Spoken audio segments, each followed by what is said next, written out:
अस्सलाम वालेकुम dear students. अच्छा डियर स्टूडेंट्स, जैसा कि मैंने अनाउंस किया था कि भाई अभी आगे ऑप्शनल सब्जेक्ट स्टार्ट होंगे और इसके साथ साथ जो है वो क्रैश कोर्स भी स्टार्ट होगा। तो ये उसी से रिलेटेड जो है कुछ इन्फॉर्मेशन जो मैंने आपसे ग्रुप्स के अंदर शेयर की है, ठीक है, उसी को मैं यहाँ पे थोड़ा सा एक्सप्लेन करने जा रहा हूँ ताकि आपको आइडिया हो जाए कि भाई कौन कौन से ऑप्शनल मैं ऑफर कर रहा हूँ और क्यों कर रहा हूँ, ठीक है।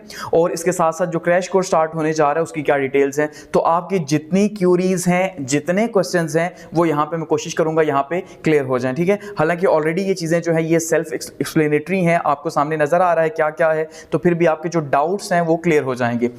सबसे पहले तो जो अभी हमारा सेशन चल रहा था, आपको पता है हमारे 2 सेशन इस टाइम पे चल रहे हैं, ठीक है जी। 2 बैच हमारे चल रहे हैं इस टाइम पे CSS के, CSS 2025 के।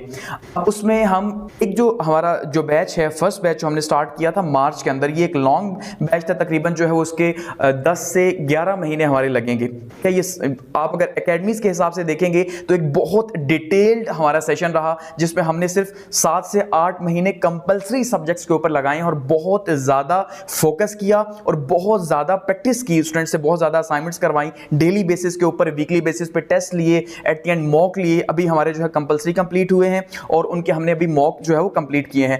बहुत ही जो है आप ये कह सकते हैं कि ये एक डिटेल्ड सेशन रहा जिसके अंदर जो है स्टूडेंट्स को बहुत ज़्यादा जो है वो हेल्प हुई है। इंग्लिश से लेके जो है इस्लामिक स्टडीज़ तक हम आए हैं, एक एक सब्जेक्ट लेके उस में हमने ज़्यादा डिटेल से काम किया, ठीक है, 2025 के हवाले से। अब हम जब आगे बढ़ेंगे, जो बैच फर्स्ट है हमारा, ठीक है, बैच फर्स्ट में अब हम स्टार्ट करने जा रहे हैं ऑप्शनल सब्जेक्ट्स। ऑप्शनल सब्जेक्ट्स में बहुत सारे स्टूडेंट्स ज्वाइन करना चाह रहे थे, ऑप्शनल सब्जेक्ट्स में आप ज्वाइन कर सकते हैं, ठीक है। उसमें हमारे पास ये 5 सब्जेक्ट हैं जो इस टाइम पे मैं ऑफर कर रहा हूँ, ठीक है। उसका रीजन ये है कि सारे मैंने खुद करवाने हैं, इसलिए फिर ऐसा पॉसिबल नहीं है कि मल्टीपल सब्जेक्ट्स हों, और यही वो सब्जेक्ट्स हैं, ये 5 सब्जेक्ट्स हैं जो सबसे ज्यादा जो है वो CSS के स्टूडेंट्स ऑप्ट करते हैं, सबसे ज्यादा। उसके रीजंस क्या हैं, देखिए इसको जरा आपने समझना है। अब हमारे पास सबसे पहले अगर आप देखेंगे तो पॉलिटिकल साइंस है 200 मार्क्स की, क्योंकि आपने ऑप्शनल में 600 नंबर पूरे करने होते हैं, ठीक है, और आपने 200 नंबर से ज्यादा आप पहले ग्रुप से नहीं रख सकते और बाकी 100 मार्क्स के आप चूज करेंगे। अब यहाँ पे पॉलिटिकल साइंस और इसके साथ कॉम्बिनेशन बनता है IR का सोशल साइंसेस के लिए। बाकी साइंसेज हैं, फिजिक्स है, केमिस्ट्री है, वो तो जो जिनकी साइंसेज है वो रखेंगे, ठीक है। तो जो पॉलिटिकल साइंस है 90% स्टूडेंट्स, इवन 95% स्टूडेंट्स आप ये कहें कि वो पॉलिटिकल साइंस ही रखते हैं। उसका रीजन क्या है? देखिए पॉलिटिकल साइंस रखने का जो रीजन है वो ये है कि IR में आपका जो करंट अफेयर्स है वो स्ट्रांग होना चाहिए, क्योंकि IR का आधा पेपर आप अगर देखेंगे वो जो है वो सारे का सारा करंट अफेयर्स बेस्ड होता है। तो उसमें स्टूडेंट्स क्योंकि करंट अफेयर्स उनका वीक होता है, वो समझते हैं कि यार यहाँ पे मुसलसल हमारा नॉलेज जो है वो अपडेट होना चाहिए। यानी अगर आपने एग्जाम देने हैं 2025 फेब के अंदर, तो आपको 2025 फेब तक ही अपने नॉलेज को IR के हिसाब से रखना होगा। लेकिन पॉलिटिकल साइंस में एक फिक्स आपके पास सिलेबस है और आपने वो पढ़ना है और दैट्स इट। और साथ में क्योंकि पॉलिटिकल साइंस जो है ये हमारी जो हिस्ट्री है या खासकर पाकिस्तान अफेयर्स है उससे ओवरलैप कर रहा होता है, तो यहाँ पे स्टूडेंट्स को ये हेल्प मिल जाती है कि पाकिस्तान अफेयर्स का भी यहाँ पे एक 50 मार्क्स का आपको पता है कि यहाँ पे पोर्शन बना हुआ है, तो साथ में जो है वहां पे हेल्प हो जाती है, ठीक है। पॉलिटिकल साइंस रखने का रीजन ये है कि ये IR की बनिस्बत आसान है और लिमिटेड सिलेबस है। तो CSS के स्टूडेंट्स को यही चाहिए होता है कि भाई हमारे पास टाइम कम है, हम लिमिटेड जो है वो टाइम के अंदर ये रखें, ये रखा जाता है IR की बनिस्बत। उसके बाद दूसरे नंबर पे जो है वो मैं ऑफर कर रहा हूँ जी पब्लिक एडमिनिस्ट्रेशन, ठीक है। इसमें कुछ स्टूडेंट्स जो है वो बिजनेस एडमिनिस्ट्रेशन भी रखते हैं, तो चाहे आप बिजनेस एडमिनिस्ट्रेशन रखें या पब्लिक एडमिनिस्ट्रेशन, का 60 से 70% सिलेबस जो है वो तकरीबन सेम है, क्या। लेकिन क्योंकि सोशल साइंसेज में पब्लिक एडमिनिस्ट्रेशन है, जिन्होंने बिजनेस पढ़ा हुआ है, BBA MBA किया हुआ है, वो बिजनेस एडमिनिस्ट्रेशन रख सकते हैं, अदरवाइज पब्लिक एडमिनिस्ट्रेशन ही है। और ये बहुत ही सॉलिड सब्जेक्ट है और बेसिकली अगर आपने ब्यूरोक्रेट बनना है तो आपको ये सब्जेक्ट आना ही चाहिए, ये याद रखिएगा। अगर आपको पब्लिक एडमिनिस्ट्रेशन नहीं आती तो आप कल को पब्लिक एडमिनिस्ट्रेटर कैसे बनेंगे बेसिकली। तो ये बहुत आसान सब्जेक्ट है और फिंगर टिप्स के ऊपर होने वाला ये सब्जेक्ट है, क्या कोई बहुत ज्यादा मुश्किल नहीं है। गो कि थोड़ा सा पेपर इसका ट्रिकी बनाते हैं, जैसे केस स्टडीज वगैरह आपसे पूछ लें, लेकिन उसकी बेसिक चीजें जो है सेम होती हैं और वो बहुत ज्यादा कोई मुश्किल नहीं है अगर आप बाकी सब्जेक्ट साथ कंपेयर करेंगे इसको, ठीक है। तीसरे नंबर पे हमारे पास US हिस्ट्री है। अब यहाँ पे आजकल ट्रेंड बना हुआ है US हिस्ट्री या ब्रिटिश हिस्ट्री का। ब्रिटिश हिस्ट्री एक तो डिटेल्ड है, वो लेंथी है और वो मुश्किल भी है और वो साथ में आपकी उस तरह से हेल्प भी नहीं करेगी किसी और सब्जेक्ट के अंदर। लेकिन यहाँ पे US हिस्ट्री जो है इसमें आपको पता है करंट अफेयर्स के बीच में से भी 2 से 3 क्वेश्चंस आते ही आते हैं। सब्जेक्ट है यूएस हिस्ट्री का, लेकिन वो क्वेश्चन डालेगा करंट अफेयर्स के यहाँ पे, या खास करके आईआर के यहाँ पे डालेगा। सो ऐसे में स्टूडेंट्स क्योंकि साथ में करंट अफेयर्स भी प्रिपेयर हो रहे होते हैं, तो यहाँ पे उनको हेल्प हो जाती है कि वो साथ में ओवरलैप कर रहे होते हैं करंट अफेयर्स के साथ। दूसरा, ये छोटा सा सब्जेक्ट है, आप लिमिटेड टाइम में से प्रिपेयर कर सकते हैं और बेहतर अंदाज में कर सकते हैं, ठीक है। और ब्रिटिश हिस्ट्री की बनिस्बत ये आपको ज्यादा फायदा दे सकती है लॉन्ग रन के अंदर, अगर आप देखेंगे तो। समझ गए हैं ना। अच्छा, इसके साथ साथ स्टूडेंट्स, कुछ स्टूडेंट्स जो चूज करते हैं जी इंडो पाक हिस्ट्री। अब इंडो पाक हिस्ट्री कम स्टूडेंट्स चूज करते हैं, उसका रीजन ये है कि यहाँ पे मार्क्स का प्रॉब्लम आता है, और एक तो सिलेबस भी लेंथी है, दूसरा मार्क्स भी जो है वो कम आ रहे होते हैं। तो इसलिए स्टूडेंट्स जो है फिर यूएस हिस्ट्री को प्रेफर कर रहे होते हैं कि यार ये ठीक है कि आपने इंडो पाक हिस्ट्री जितनी अच्छी पढ़ी है, आपके फिर भी जो है मार्क्स 50 एवरेज में रहेंगे, इससे ज्यादा नहीं हो सकते। जबकि यूएस हिस्ट्री के अंदर आप 70 प्लस में भी जो है वो जा सकते हैं, ठीक है। अब जैसे कुछ स्टूडेंट्स कहते हैं कि भाई टारगेट किया जाता है। देखिए, टारगेट तो किसी सब्जेक्ट को भी किया जा सकता है। अगर आप क्वेश्चंस देखेंगे तो क्वेश्चंस को बहुत ज्यादा टेक्निकल यहाँ पे नहीं दिए जा रहे, अगर आप पिछले 2-3 साल के देखेंगे। उसके बाद हमारे पास यहाँ पे क्रिमिनोलॉजी है, ये ट्रेंडिंग में सब्जेक्ट जा रहा है, आसान भी है। कुछ स्टूडेंट्स इसकी जगह सोशियोलॉजी रखते हैं, वो भी अच्छा सब्जेक्ट है, आसान है। लेकिन क्रिमिनोलॉजी क्योंकि ज्यादा स्कोरिंग सब्जेक्ट है, तो इसलिए ज्यादा स्टूडेंट जो इसको चूज करते हैं, और ये आसान है बाकी बनिस्बत अगर बात करें। उसके साथ साथ इन्वायरमेंटल साइंस है। अब इन्वायरमेंटल साइंस हो गया या जेंडर स्टडीज हो गया, स्टूडेंट्स इन दो में से एक चूज करते हैं।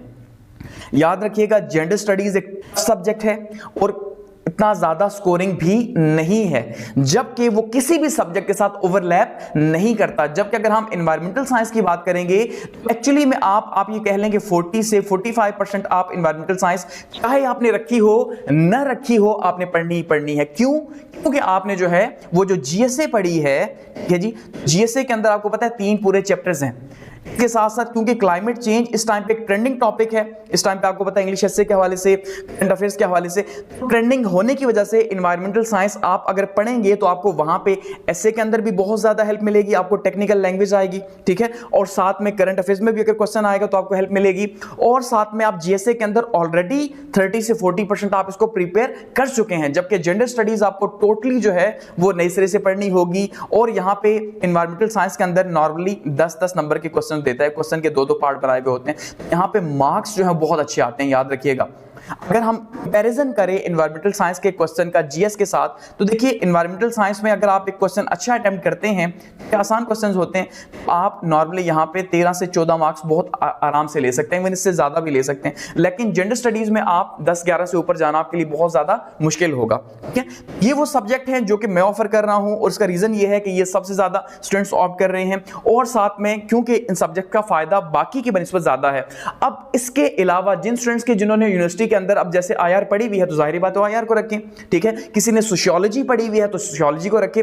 जिसने नहीं पढ़ी हुई सोशल साइंसेज, उसको सब ज्यादा सूट करते हैं। अगर किसी ने कोई सोशल साइंस का सब्जेक्ट पढ़ा हुआ है और वो उसमें अच्छा है तो उसे रख सकता है, इवन फिजिक्स केमिस्ट्री में वो अच्छा है तो वो भी रख सकता है। समझ गए हैं। हालांकि वो साइंसेज है, कोई रेकमेंड नहीं करता, लेकिन आप देखते हैं टॉपर्स वो भी रखते हैं, तो इसमें कोई फर्क नहीं पड़ता, ठीक है। ये सब्जेक्ट है, और क्लासेस जो स्टार्ट हो रही हैं जी वो 7 से हो रही हैं, ठीक है। 7 अक्टूबर से इसकी क्लासेस स्टार्ट हो रही हैं। और जो फीचर्स हैं वो क्या क्या फीचर्स हैं जी, एक तो आपको जो लेक्चर्स की अवेलेबिलिटी है वो 24/7 रहेगी, क्योंकि ये यूट्यूब के लिंक पे होंगे, तो जाहिर बात आपको जो है वो रिकॉर्डेड लेक्चर्स भी अवेलेबल होंगे लिमिटेड टाइम तक, ठीक है। आप किसी भी टाइम पे अगर आप जॉब करते हैं, क्योंकि ज्यादातर मेजॉरिटी में स्टूडेंट्स जॉब कर रहे होते हैं, वो ज्वाइन करते हैं, तो आप किसी भी टाइम पे अपनी आसानी से उस लेक्चर को देख सकते हैं। साथ में लाइव क्लासेस अगर आप लेंगे तो लाइव आप ले सकते हैं।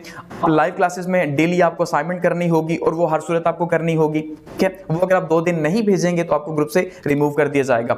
इसके अलावा वीकली फीडबैक आपका होगा, ठीक है जी। वीकली जो आप टेस्ट देंगे, जो आपका एक तो डेली असाइनमेंट्स होंगी, दूसरा वीकली टेस्ट होंगे, तो उस टेस्ट के ऊपर आपको फीडबैक जनरेट किया जाएगा, और कोशिश ये होगी कि ज्यादा से ज्यादा प्रैक्टिस करवाई जाए, ठीक है।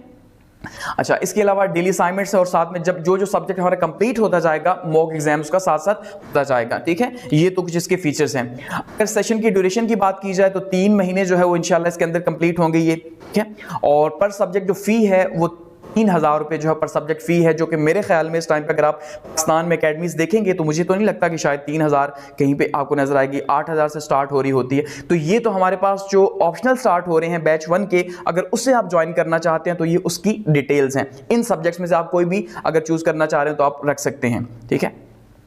अब बात करते हैं जी क्रैश कोर्स की। बहुत सारे स्टूडेंट्स ने क्रैश कोर्स के हवाले से पूछा था, तो देखिए क्रैश कोर्स में क्रैश कोर्स सिर्फ कंपलसरी ऑफर कर रहा हूं क्योंकि टाइम कम है और मैं एडमिट कर लेके नहीं चल सकता बहुत फास्टली आपको, इसलिए यहां पे सिर्फ कंपलसरी ऑफर कर रहा हूं, ठीक है जी। क्योंकि जिसने ऑप्शनल रखने वो ऑप्शनल अभी यहां पे रख सकता है, जो ऑप्शनल का बैच हमारा चल रहा है वहां पे। क्रैश कोर्स में सिर्फ कंपलसरी होगा, ठीक है। ये सब्जेक्ट्स होंगे हमारे पास और इसमें 20 दिन जो है वो इंग्लिश के होंगे हमारे, इसमें इंग्लिश एसे और प्रेसी और कंपोजिशन मिलके चलेगा 10-10 दिन का, ठीक है। ये 20 दिन का होगा जिसमें प्रैक्टिस होगी। वैसे जो नॉर्मल सेशन है इंग्लिश एसे, प्रेसी और कंपोजिशन का, ये होता है 40 डेज का, ठीक है जी।